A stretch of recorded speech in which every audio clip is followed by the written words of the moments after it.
This video is about the treat pouch fight. It's hard for me to say those words. Treat pouch fight.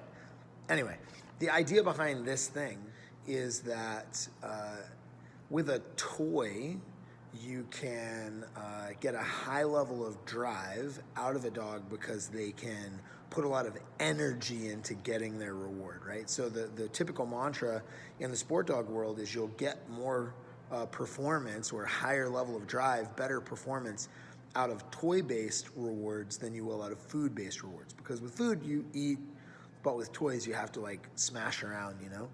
And the dog, you know, we've already discussed this, the power of the reward, the quality of the reward is going to carry over into the thing before it. So if the reward is flat and dull and boring, the work that you do to get the reward is going to be flat and dull and boring. If the reward is like, man, amazing, then the work is going to have that same kind of power.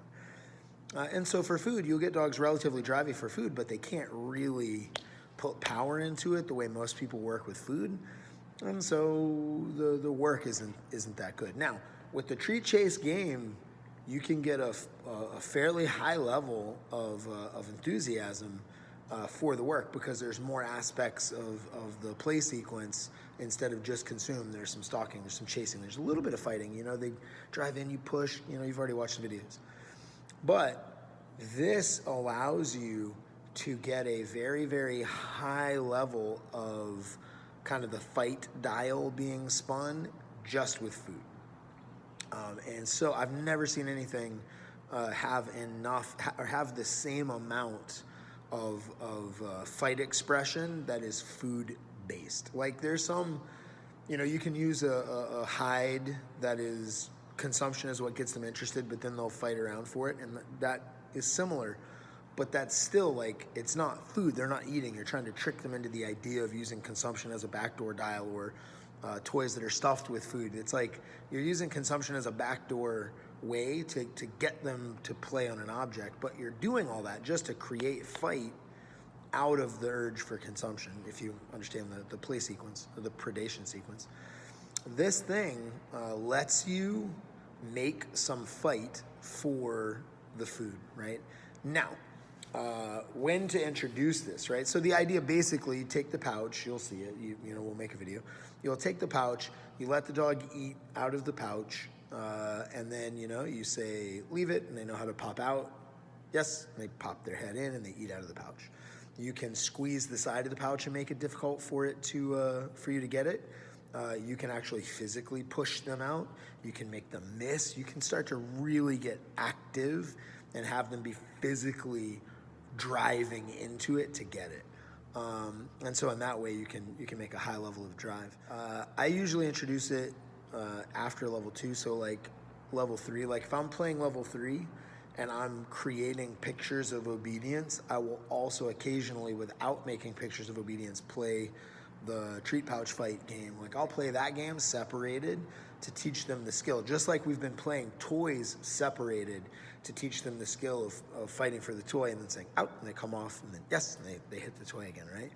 So treat pouch fight, I kind of treat like toys. I develop the ability to play the basic game with drive and interruption, all the aspects and interruption, just like with toys and personal play. Because you can't lure with that treat pouch. You can't lure with it. I personally lure to teach positions, and then once they have the positions on cue and release, I can reward with anything. I could make a position and reward with just personal play. I can make a position and reward with toy play. I can make a position and reward with the treat pouch fight. So after I've got to level 3 and I've created my positions on cue and release, then I can reward with any of the games that I've developed on it. Like the game has interruptions, I can teach them to work to turn one of the games back on or turn them on to start with. So that's where I'll put it. I'll develop it around 3. I don't mess with it really before that because I want to have a leave it, and I teach a leave it in the basic treat chase game. So if you're gonna, I usually go treat chase game first, then teach the treat pouch fight, and then once I have cue and release, I can kind of wean off the treat chase game unless it's something I enjoy playing with my dog or it's quick and convenient. I don't have a treat pouch, but if I'm going to use food, I would use a treat pouch to make that fight game. That said, if you shape behaviors or you mold behaviors or whatever, if you create positions through any means other than luring, you could just start with this in lieu of the treat chase game. So include the treat pouch fight as a solo game, just like you include toys as a solo training thing and personal play as a solo training thing. Like, have those 3 games that are isolated. Separately, you play the treat chase game if you're going to lure to teach positions. And then once you've got positions on cue and release through whatever method you use, then you can release to the reward of either a toy, personal play, or now you'll be able to release to the treat pouch fight. Again, people are going to get trippy and go, don't do that. Like you're like, they're hearing the words me saying I'm teaching my dog to fight me for food. But in the same way that I'm teaching them to wrestle with me or I'm teaching them to play tug, none of it is a problem if you have the window of opportunity. If there's an are you ready that starts the game and enough that stops the game, and they never play that game outside of that window of opportunity, you don't have a problem. Just like I do not worry about playing structured tug with my dog, turning them into the kind of dog that's going to grab my sleeves, grab my pant leg, grab somebody's purse, grab somebody's jacket. I do not worry about that at all. In fact, it gives me more control, because if they have the urge to do shit like that, they're having an avenue to put it, and they understand when it starts, when it stops, when it's not appropriate. Same thing with wrestling and mouthing and nipping. It's all the same stuff. So I really want my dog to push into me, feet up on me, driving in. I'll smash them around. Like, you can play a very high drive game, like the same kind of high drive that you get out of toy work, you can get with this treat pouch fight, aka dick bag.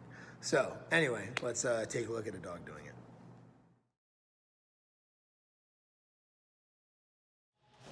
Yes.